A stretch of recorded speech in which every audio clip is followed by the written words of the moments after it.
May 17th, 1945, and 7:15 hours. English Channel, approaching Dover. The ship's deck smelled of salt and diesel and the sickness of 300 women who had spent the night below in cramped quarters. Ingrid Weber stood at the railing, gripping the cold metal with both hands, watching the horizon.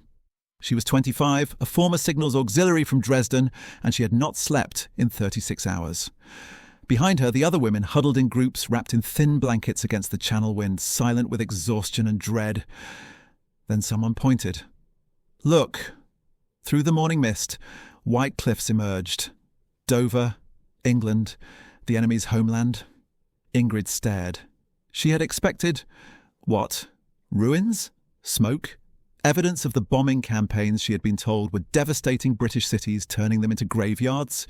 Instead, chalk cliffs rising clean and stark from the grey water, seabirds wheeling overhead, and beyond them, green hills rolling into morning light. A woman beside her, Frida, older, a widow from Munich, whispered, "This can't be Britain. This can't be the country they told us was destroyed." But it was. And it was whole. They had been told the enemy was broken. They had found a nation standing. The ship drew closer. The women crowded the railing now, straining to see. What they saw contradicted everything. The port of Dover intact, cranes working, ships at anchor, buildings standing. Not rubble, not devastation, just a functioning harbour on an ordinary morning in a country that had survived. The ship docked with a groan of metal and rope. British soldiers appeared on the dock, efficient, organised, armed, but not threatening. A lieutenant with a megaphone called up in German. "Disembark in orderly fashion. Follow the marked path. No running, no talking. Proceed to the processing station." The women descended the gangplank on legs that barely held them. Ingrid stepped onto British soil and thought, "This is where we find out what happens to prisoners of the victorious." They were herded, not roughly but firmly, toward a large warehouse converted into a processing station. Inside, desks, British officers with clipboards, stacks of forms, and something else, something unexpected. Tables with food, bread, tea, real tea steaming in urns. A British sergeant gestured to the tables. "After processing, you eat, queue there, one at a time, no pushing." Ingrid stared at the bread. At the tea, at the implication that prisoners would be fed before being imprisoned. Frida whispered, "They're feeding us. The British are feeding us." They were, and that changed everything. If this moment already changed how you see the war, subscribe. The next will surprise you even more. Ingrid had been a volunteer once, not a fanatic, just a young woman from a middle-class family who had wanted to serve. When the recruitment officers came to her school in 1942, she signed up because it seemed like the right thing to do. They trained her in radio operation, and Morse code gave her a uniform and a purpose. For 2 years, she worked in a communications post near Dresden, routing messages and logging transmissions without thinking too hard about what any of it meant. Then the firestorm came. February 1945, the bombs that turned Dresden into an inferno. Ingrid had been away on rotation at a backup post 30 kilometres outside the city. She survived. Her family did not. When she returned, there was nothing but ash and silence, and the realisation that everything she had believed was a lie. By April, the war was over. British forces had swept through, processing military personnel, loading them onto trucks and trains and ships. Ingrid had been too numb to resist. She had simply climbed into the transport and waited to see where the war would deposit her. Now she knew. England, the country she had been told was starving, broken, on the verge of collapse. The country that had instead fed her bread and tea within an hour of her arrival. The processing took hours. One by one, the women were called to desks where British officers checked their papers, recorded their details, asked questions in halting German. Name, age, unit, duties, political affiliation. The questions were thorough but not harsh. The officers were tired but professional. When Ingrid's turn came, she sat across from a captain with kind eyes and a fountain pen. He asked her questions. She answered. He wrote everything down. Then he looked up and said, "You've lost family." She hesitated. "Yes, in Dresden." He nodded. "I'm sorry." She did not know what to do with that. An enemy officer expressing sympathy for her loss. It made no sense. He stamped her form and handed her a slip of paper. "Take this to the medical station. then to the quartermaster for bedding, then to the mess hall. Understood? Yes. Good. He paused. Welcome to England, Miss Webber. I know this is difficult, but you'll be treated fairly here. She took the paper and walked away, thinking, fairly. What does that even mean? After processing, the women were loaded onto trucks, canvas-topped, benches along the sides, British soldiers in the cab. The trucks drove inland, through countryside that looked impossible. Green fields, hedgerows, villages with intact churches and shops and people going about their lives as if there had never been a war.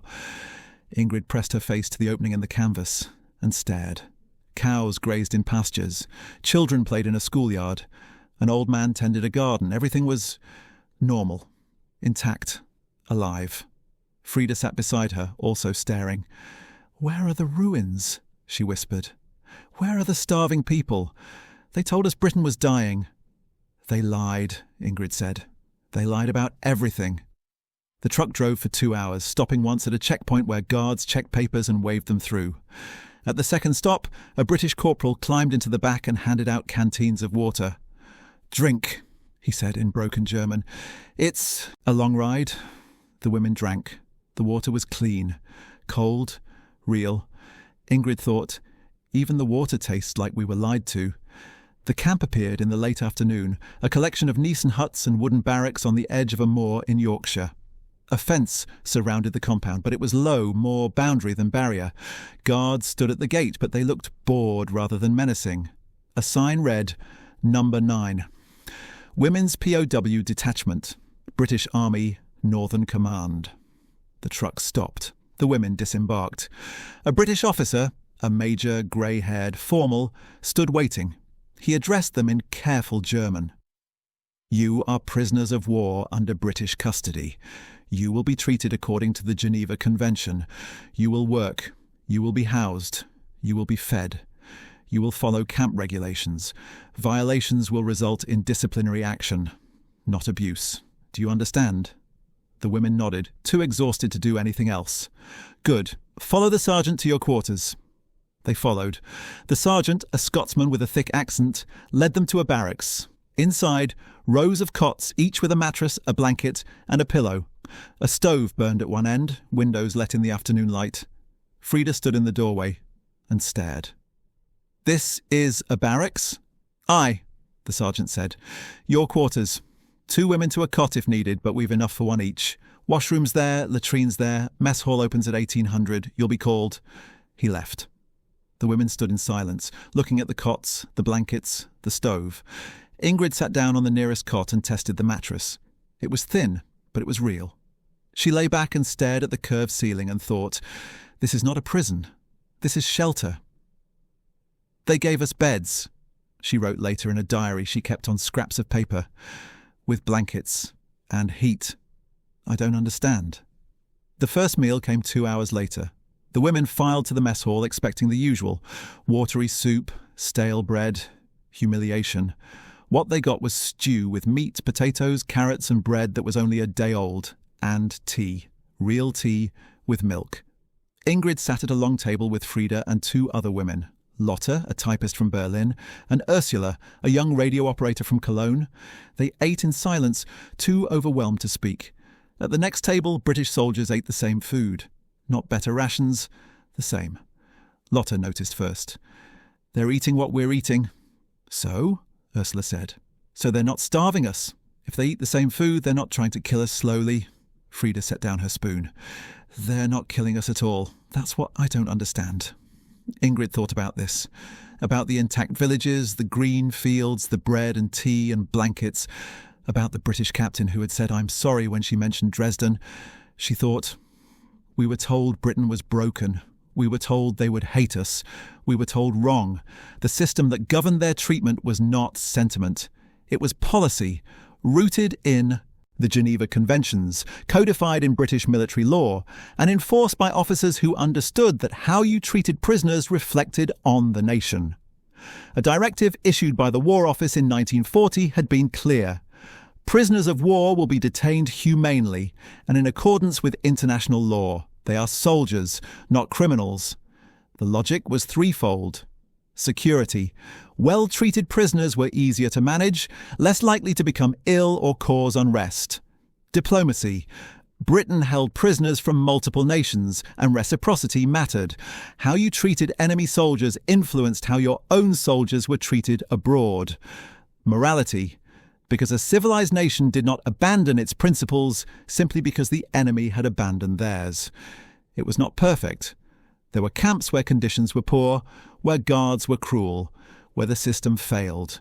But in most places, most of the time, it held. By the summer of 1945, Britain held over 400,000 German POWs. The majority were housed, fed and treated according to the rules, and those rules said that even the enemy deserved shelter, food and dignity. The days found a rhythm. Mornings began with roll call, names read from a roster, no shouting. Then breakfast, porridge, toast, tea. Simple food, but consistent. Ingrid learned to trust it would be there tomorrow. After breakfast, work assignments. The camp needed labour. Kitchen, laundry, gardens, maintenance. Ingrid was assigned to the vegetable garden, planting beans and carrots and turning compost. The work was physical, but purposeful. It gave her something to do with her hands, something to focus on besides grief and confusion. The guard who supervised the garden was a private named Thomas, young from somewhere in the south, with an accent Ingrid could barely understand. He showed her how to plant properly, how to space the seeds, how to identify weeds. He did not shout. He did not hover. He just checked in twice a day and left her to work. One afternoon, Ingrid's hands began to blister from the tools. Private Thomas noticed. He disappeared for 10 minutes and returned with a pair of work gloves. "Here," he said. "Use these." She took the gloves. "Thank you," he shrugged. "Can't have you damaging your hands. Defeats the purpose." That evening she examined the gloves, worn leather, too large but functional. She thought, "A British soldier cares if my hands hurt. Why?" One day a British corporal appeared in the barracks with a box of books. He set it down and said in broken German, "For reading, if you want." The women stared at the box. Books. In German. Goethe, Schiller, Heine. Real literature, not propaganda. Ingrid picked up a copy of Faust and opened it. The pages smelled of old paper and dust. She had not read for pleasure in over 2 years. That night she read by candlelight until her eyes burned. She read because it reminded her that she had once been a person who read books, who thought about things other than survival. "They gave us books," she wrote, "in our own language, as if we were people who deserved literature." One afternoon, while Ingrid was weeding, Private Thomas pulled a photograph from his pocket and showed it to her. A young woman with dark hair, a baby. "My wife," he said, "and my daughter, born in March. Haven't met her yet." Ingrid looked at the photograph. The baby was tiny, perfect. She looked up at Thomas. "She's beautiful." He smiled, a real smile full of pride and longing. "She is. I go home in September. Can't wait." Ingrid nodded. She thought about her own family, about her parents and brother who had died in Dresden. She thought about saying this. Instead, she said, "You're very lucky." Thomas tucked the photograph away. "I am." The next day he brought her an extra sandwich from his rations. No explanation, just, "Thought you could use this." In August, the camp organised a work detail to help a nearby village with the harvest. 12 women, including Ingrid, were transported to the village and assigned to help local farmers bring in wheat. The villagers were wary at first. These were German prisoners, after all, but they were also practical. The work needed doing. The women worked hard. By the end of the day, wariness had given way to grudging respect. At midday, one of the farmers' wives brought out sandwiches and lemonade for everyone. British guards and German prisoners alike. She handed Ingrid a sandwich and said, in careful German, "Thank you for helping." Ingrid took the sandwich and felt tears come. A British civilian thanking a German prisoner for helping with the harvest, as if the war had never happened. That night she wrote, "Today an Englishwoman thanked me. I don't know what to do with that." If you're seeing this war in a new light, subscribe. The next scene will challenge you even more. The transformation was gradual. Ingrid had been told for years that the British were ruthless, that they bombed civilians, that they hated Germans, that capture meant suffering or death. She had believed this because everyone believed this, because the propaganda had been relentless, because doubt was dangerous. But the British did not act like the monsters she had been promised. They acted like people who were tired and decent and trying to finish a difficult job fairly. They provided shelter and food. They played music on Sunday evenings. They brought books and work gloves and photographs of their children. The propaganda cracked. Not all at once, but piece by piece, like ice in spring. One day, Ingrid realised she was no longer afraid of the guards. She was just working alongside them, occasionally sharing observations about the weather or the quality of the soil. Private Thomas told her once, while they were harvesting carrots, "War's terrible, but it ends. And then we have to figure out how to live next to each other." Ingrid thought about that for a long time. In October, the camp held a small celebration for the harvest. Festival. The meal was generous. Roast chicken, potatoes, vegetables from the camp garden, and apple pie made with fruit from local orchards. The women sat at long tables in the mess hall, and for 2 hours it almost felt like they were just people sharing a meal, not prisoners and guards. After dinner, a British chaplain stood and offered a brief blessing. Not triumphant, not judgmental, just grateful. "We give thanks," he said in careful German, "for this harvest, for this peace, and for the chance to treat each other with dignity." Ingrid thought about that phrase. Treat each other with dignity. It sounded simple. It felt revolutionary. Repatriation began in November. The women were processed in groups, given papers, medical clearances, travel documents. Ingrid was in the second wave. She packed her small bundle, the copy of Faust they had let her keep, the work gloves, the diary written on scraps of paper. Private Thomas gave her a packet of seeds on the morning she left. "Carrots," he said, "for wherever you end up. Everyone needs a garden." She took the seeds. "Thank you for everything." He shrugged. "Just treated you like a person. Shouldn't be remarkable." "It was," she said. "It changed everything." Ingrid found her aunt in a displaced persons camp near Hamburg in January 1946. It was the only family she had left. They held each other and cried and did not speak for a long time. Ingrid stayed in Germany. She worked as a translator, then as a librarian in a school. She married in 1952, a teacher, kind and thoughtful, and had 3 children. She planted a garden every spring. Carrots, always carrots. She never spoke about the war, but every time she saw the white cliffs on a travel poster, every time she read Goethe, every time she pulled weeds from her garden, she thought about England, about arriving at Dover expecting devastation and finding a country whole, about the British soldiers who had treated her with unexpected decency. She kept Private Thomas's packet of seeds, empty now but carefully preserved, in a drawer beside her bed. In 1985, Ingrid returned to England. She took a train through Yorkshire and tried to find the old camp. It was gone. The land returned to moorland, the barracks dismantled decades earlier. But she found the approximate location and stood among the heather where the compound had been. She thought, "This is where I learned that propaganda was a lie, that the enemy could be kind, that nations could survive and remain decent." She did not stay long. She just stood there, remembering the moment when she had first seen the white cliffs, when everything she had been told had shattered against the reality of an intact harbour, green hills, and a British soldier who had said, "Welcome to England." Then she left. The ship had approached Dover in morning mist. The women had crowded the railing expecting ruins. What they found instead were white cliffs rising from the sea, a functioning port, and a country that had survived everything thrown at it.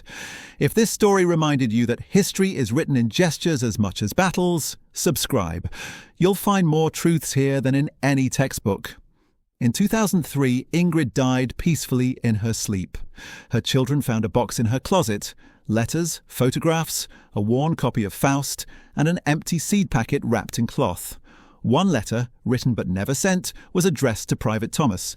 It said, in careful English, "You showed me your daughter. You gave me seeds. You treated me like a person when I expected to be treated like an enemy. You taught me that civilization survives in small acts of decency. Thank you." The children could not deliver the letter. But they kept it anyway because some gratitude transcends time and distance. It just needs to exist. The ship had cut through Channel waters. The women had gripped the railing and stared at the approaching coast. Someone had whispered, "This can't be Britain." But it was. Whole, green, standing. The war had taught them fear. The peace taught them mercy. And mercy, they learned, began with the simple act of survival. A nation that refused to become what it fought against, that treated prisoners according to law rather than revenge, that said, "You are still human, and so are we." That was civilization. Not the absence of war, but the presence of restraint. Not victory through cruelty, but victory despite it. Not the grand gesture, but the quiet moment when white cliffs appear through morning mist, intact and beautiful, and you realize that everything you were told was a lie, and that the truth is better than you dared to hope.